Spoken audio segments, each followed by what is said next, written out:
Well, thank you for having me here again. I was thinking over, as I was listening to everybody earlier, that this is the 47th time I've done this speech, in this group.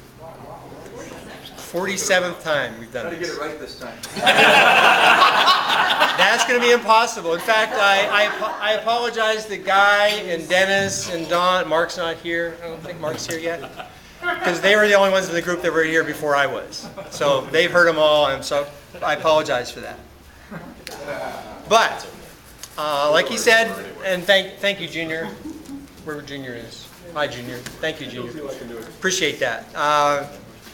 I've been doing this for 23 years. I thought I was going to do it for 2 or 3 years and sell the business, but obviously that didn't work out. I actually like it. You know, the difference in petroleum engineering and this, one of the big differences, besides the fact that income is a lot lower, one of the big differences is the fact that I'm with a lot of people. And before, you see an oil well, you go out in the field in North Texas or Louisiana or Mississippi, and you see all these wells, and if I have someone with me, I see someone. If I don't have anybody with me, I don't see anybody. So seeing people is probably the most fun in this whole business, and finding their problems and fixing them is the best part.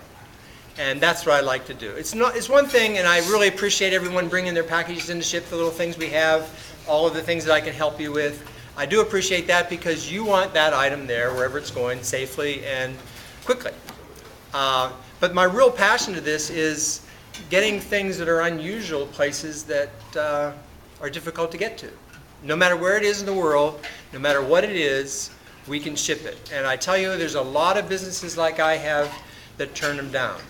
And by the way, I brought some stuff here, and this, I'm excited to say, I didn't bring any candy or any cookies or anything, but I'm going to add this to the raffle. Yeah. Part of the raffle today. So throw the money in. Okay, here's what happens. I'm going to talk about packing, because that is my passion, and that is really allowing my previous employment experience and abilities to come into this job. And we can pack things better and more unusually than anyone else can. And why I brought this is very typical. Oh, by the way, I got a picture here. This just came in yesterday, and actually it's an old member of the group had this shipped to the store. This is how it came in. I'll pass this picture out. This is how that box came in. Whoever sent it on the other end thought this was going to be safe. This was insured for $400, and Eric will tell you just as quickly as anyone that insurance premium, or the insurance amount you insure something for, has nothing to do with what you're going to get. There's an underwriter out there that's going to evaluate it, and every underwriter for the shipping industry automatically says it was improperly packed. And usually they will win that because, as you'll see, this was extremely poorly packed, insured for $400. But people think, just insure it. Everything will be fine. Just insure it, slap some labels on it that says fragile, and everything will be fine. Not the case. One of our employees got a television in, shipped from Walmart. There was no packing around the television. The screen was right against the side of the box. Obviously it was broken, and they got a piece of furniture in too that was broken too. It's how things are packed. Totally.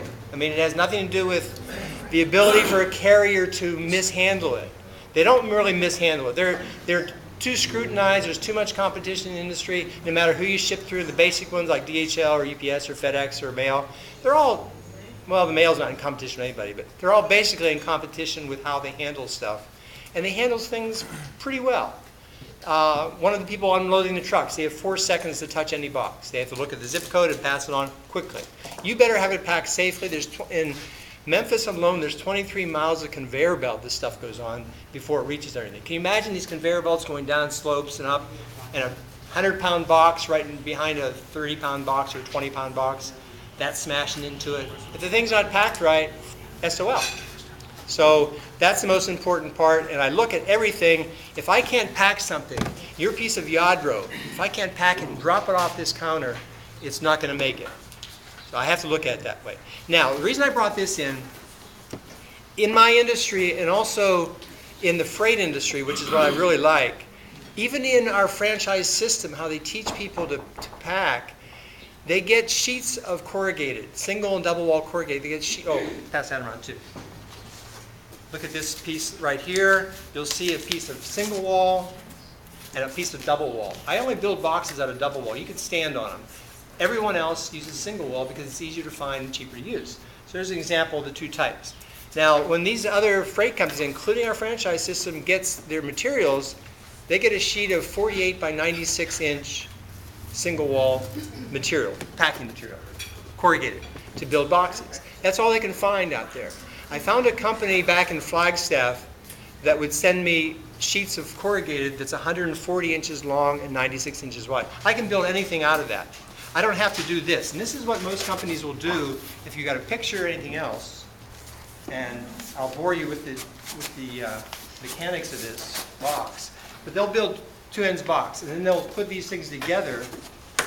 And hopefully by the fact that they can do this, they can build anything, any size, and that should be safe. Now, if this was a picture, I'm sorry to bore you with this, but this is a picture.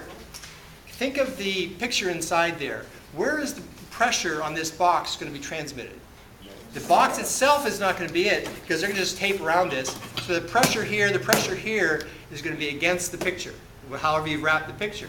And the only thing that's going to keep that from happening is that tape. That's not going to work. So the pressure is not on the box where it should be. This thing better be protecting the item inside by itself. Doesn't matter what's inside. By itself, it should be protecting it. But the pressure on this is against the box itself, which transmits right to the item inside. So that's not going to work. That's all. Even our franchise system does it. They say, that's fine. We can build boxes like this, and they'll be safe. The box might be safe, the insides won't. So that's why I use a really large corrugated. I build a box out of one piece. All the pressures are transmitted to the item, or excuse me, to the box itself, and not to the item inside.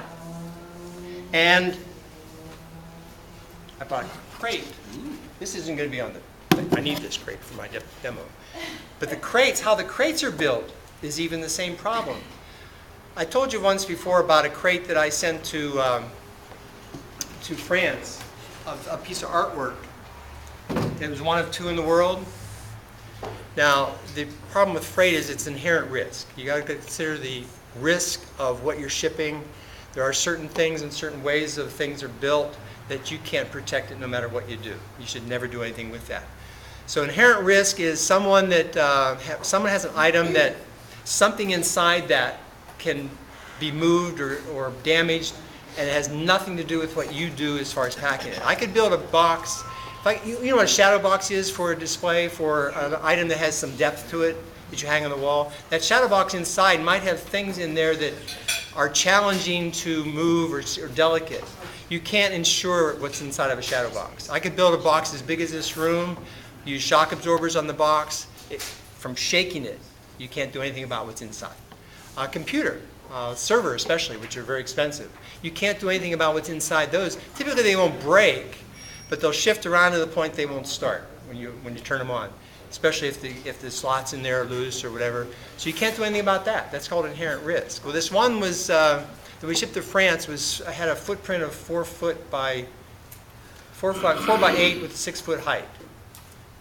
Really? 4 foot by 8 foot, 6 foot height, and it was just an elaborate display. Stop me if I've told you this one. Elaborate display of metal and ceramic and glass, all kinds of things in this display. One of two in the world.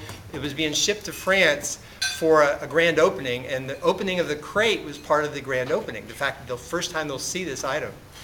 Well, I went over it took a month to go over this item with the owner very delicately to find out what's going on in here. There was a little ball bearing in the bottom that was spot welded to a piece that was on the base of the whole deal. This ball bearing, the spot weld was old and rusted, broke loose on the transit. This ball bearing was just like a pinball machine in that crate the whole way across the Atlantic. When it got there, there wasn't a thing inside that was still in one piece, all broken up. No problem with the shipper, no problem. In fact, I talked to the guy. I was insured for over $100,000, but it wasn't a blame on us. It turned out he accepted the blame himself and graciously accepted the blame. Very upset, graciously accepted the blame because he couldn't do anything about that. It's called inherent risk. How we pack things, to me, is the most important part. I can show you examples of things that are very delicate for shipping very delicate items, and you have to look at pressure points. You have to look at all the parts of those things that are critically to be part of the shipment. And that's what I really love. You give me a project that's something that no one else will ship somewhere, I'll get it there safely. So, thanks for the pictures beforehand, Shelley. Any questions at all? Yes, sir, Bruce. The box in your picture was actually marked very red. Yeah. And it was. So there are different levels of fragile as to how hard to drop it. You know, it's funny. People say just put fragile on it, or just put something like that on. These people that ship things don't have time to look at that. They look at the zip code and they sort it accordingly. They don't look at any labels. It's all digitally monitored as far as size goes. It's scanned for the address. So you can put fragile on all day long. It's not going to be honored.